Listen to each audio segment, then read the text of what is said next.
ทักทายสบายดี FC แป้งบัวได้เว้าเสียงดังเนาะมื้อนี้เนาะเพราะว่าอยู่ในวัดอยู่ในบริเวณวัดอยู่ตอนนี้เนาะคือแป้งอยู่วัดถ้ำคอกม้าพอดีโม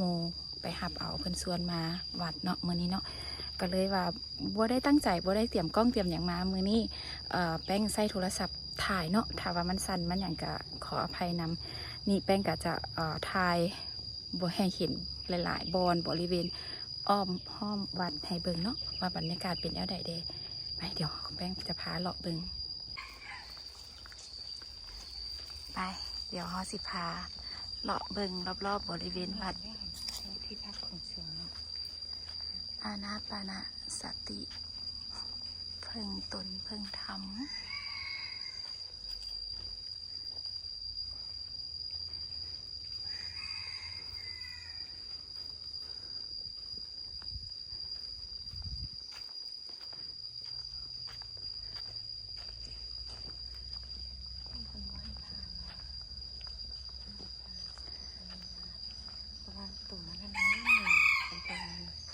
ประตูนครแห่งความบ่ตาย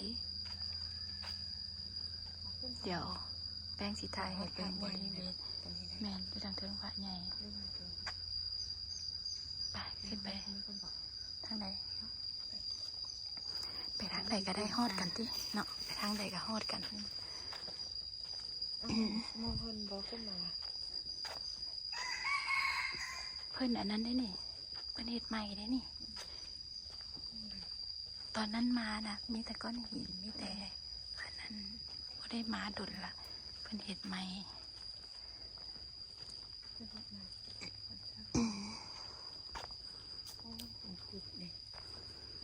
อ๋อเป็นอัน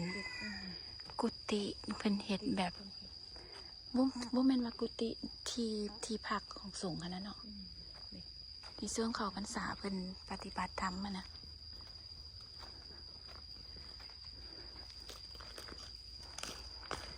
อ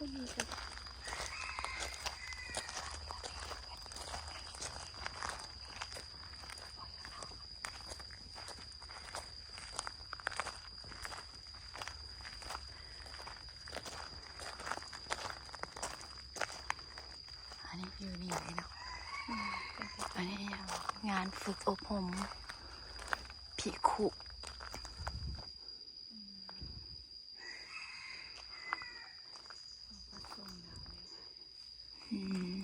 กิจกรรมเพิ่นเนี่ยอยู่ในวัดเท่าไหร่มามือแบบนี้ดีเนาะเงียบกันมา2 อาทิตย์ก็สิมีคนหลายมาในสบายใจขึ้น วัดนี้กว้างๆเด้มีแต่ป่าคล้ายๆเป็นวัดป่าเนี่ย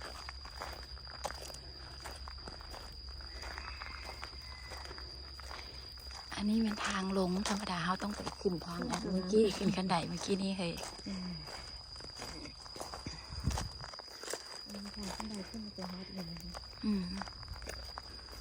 แสดงว่าเขาสลับกันเขามาขึ้นทางลงแล้วเขาไปลงทางขึ้นจะได้มาดมแสดงว่ารถขึ้นฮอเป็นรถขึ้นเด้เพิ่นก็เขียนใส่ว่าเฉพาะรถพระทรงผสมโอ้เพิ่นเฮ็ดใหม่ได้ใจเฮ็ดใหม่ยังวะบ่ได้มาโดดแล้วเพิ่นเฮ็ดใหม่ตกตะวันมันตรงนี้แม่นเขามาตอนนั้นหันบ่ทันได้เห็นพระนี่ซ้ำได้เขามาตอนนั้นน่ะประตูตัวนั้นขึ้นมาเด้ขึ้นมาแล้วมาเจอพระเลยเด้บอนที่เพิ่นสิไหวนะนั่นแหละเอาไปตัวไหนตัวขนาดตัวนี้บอกนี่ขนาดมากตัวเก่าหรือตัวไม้ล่ะแล้วแต่เพิ่น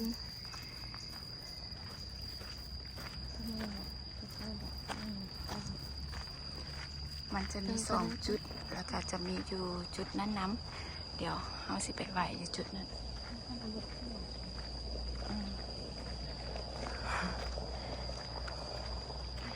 ฮ่ายย่างหน่อยเดี๋ยวนึงคือเมื่อยแทบเลยเนี่ย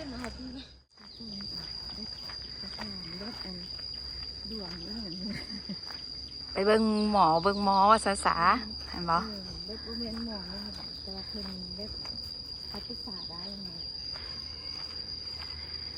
ตัวนี้แหละมาเจออัน ตัวสร้างได้นัดสร้างอัน นี่อันครูบาเพิ่นท่วงไม่ออกซื้อสีมาทาสร้างแดวซันเดยังบ่ได้เกิดป่านนี้ นี่นะสร้างเลยนะเพื่อนอยากได้สีใหม่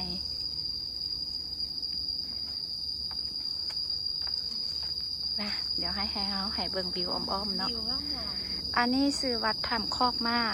บ่ได้อยู่ไก่จากตัวเมืองเนาะขี่ขับรถกับประมาณเกือบชั่วโมงหนึ่ง30-40 นาทีนี่แหละห่างจากตัวเมืองปูนก็จะเป็นฝั่งไทยเนาะติดแม่น้ำของ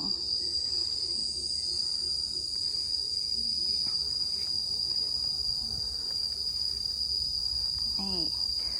สนัดหมูเรากำลังอันนะสิไหวพระ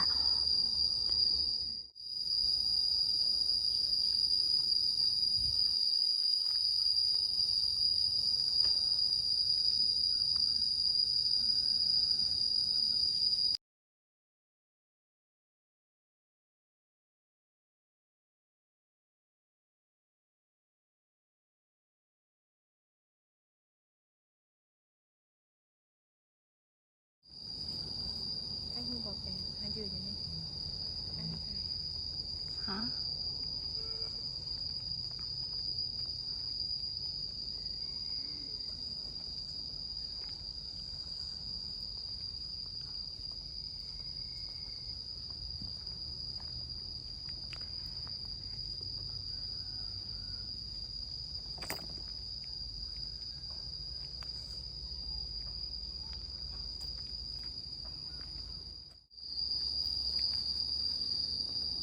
ไปเดี๋ยวเราสิพา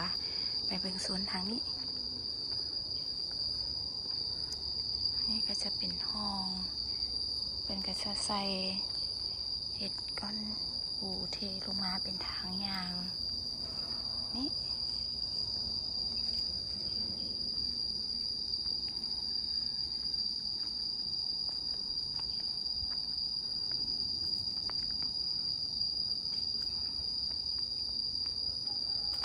ขึ้นไปไหมนัด ได้ไปมันปฏิบัติธรรมนี่เหรอที่สงบ เงียบสงบดีได้นี่ แป้งกะสิบได้คอยบรรยายหลายเนาะกะให้ภาพฟ้องซะกะมีแต่สิแนะนำว่า วัดนี้กะไปมากะใกล้สะดวกบ่ไกลคนอยู่เวียงจันทน์กะนับถือและกะศรัทธาเนาะก็จะมักมาวัดนี้ เพราะว่ากับบ่ได้ไกลจากตัวเมือง ก็จะมีหลายจุดให้ชมวิว นี่ ขึ้นมานี่ ตัวนั้นก็จะเป็นทางที่เขาขึ้นมา เป็นก้อนหินเบิดได้นี่ คืออยู่หน้าผานั่นเนาะ ไป เดี๋ยวแป้งสียางมา ก็จะเห็นวิวอีกมุมหนึ่ง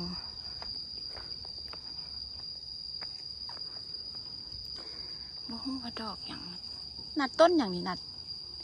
ต้นอย่างนี้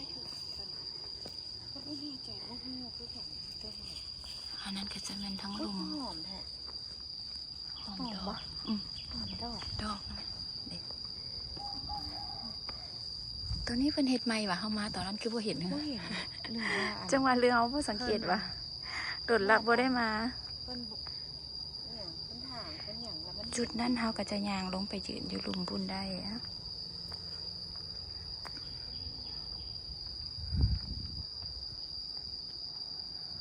เขาก็จะเห็นวิวเขายืนอยู่จุดสูง ทางลมก็จะสูงประมาณนี้ ขุดให้มันขุดผสม มา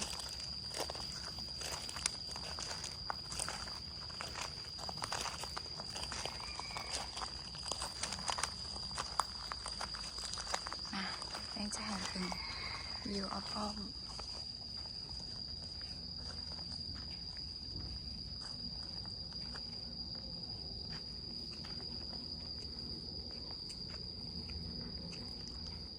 ไปแบบนี้เอาสิพาไปเบิ่งจุด เดี๋ยวซูมให้เบิ่งเนาะให้เห็นมุมกว้าง เขาเพิ่มดอก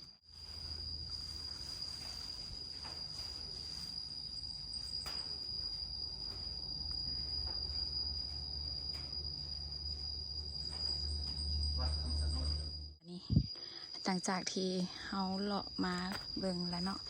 กะสีดิบกะสีลงไปแบบนี้นะ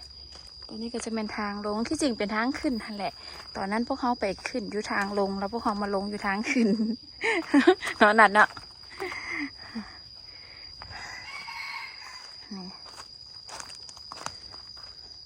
นี่ธรรมดานี่ตอนขึ้นมาเขาจะขึ้นทางนี้ที่แป้งถ่ายแต่ตอนนั้นให้เห็นทำอิฐเนาะแต่ว่าพวกเขาไปอ้อมไปขึ้นทางนั้นเพื่อให้เห็นหลายๆบอลแบบนี้ก็จะลงไป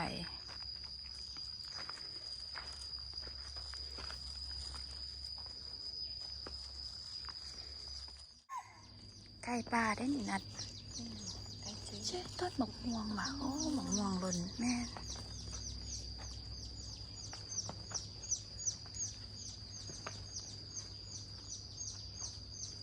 นั่นก็จะเป็นศาลามัน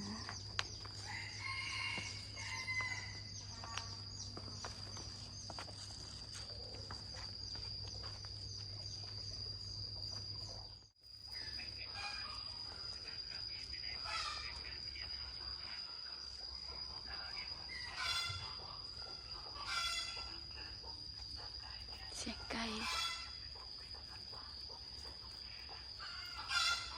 นั่นก็จะเป็นศาลาเทียนบรรหับแขกคนปีที่2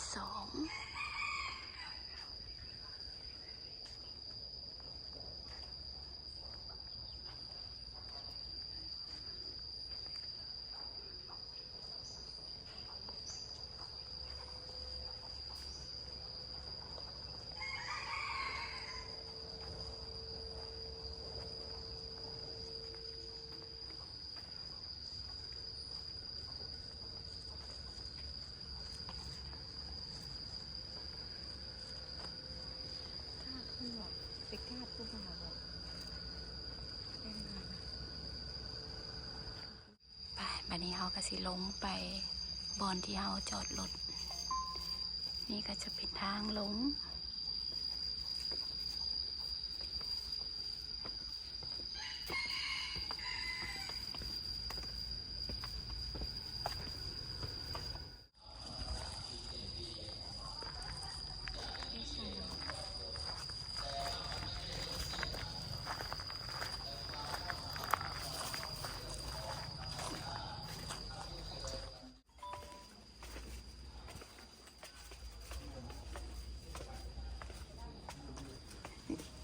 ช่างรุมก็จะเป็นโอ้เพิ่นเฮ็ดใหม่เด้น่ะตะกี้เป็นอัน เพิ่นเฮ็ดใหม่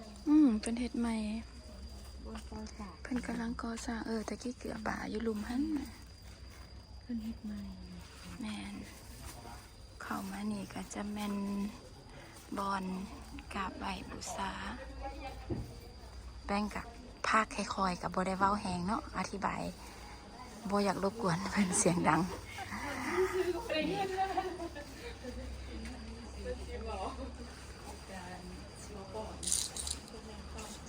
มันก็จะมีป้ายวัดธรรมภาค ง้อได้ซื้อสีไหลแล้วสิ มันไหลมาเนาะเฮ็ดได้ซั่นเนี่ยว่าเขาป่วยไปโดนแล้วมันก็ไหลมาแล้ว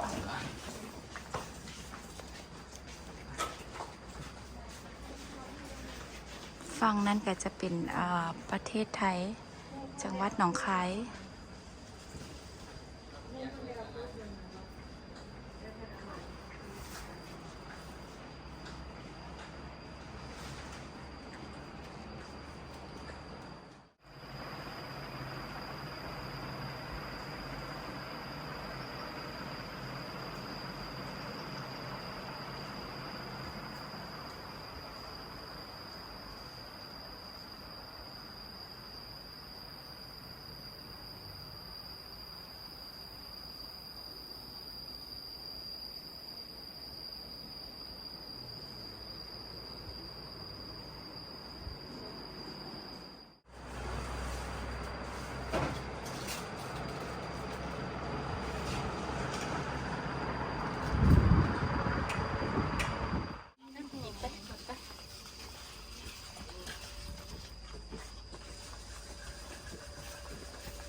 ากันมาเค็ดน้ำให้ครูบา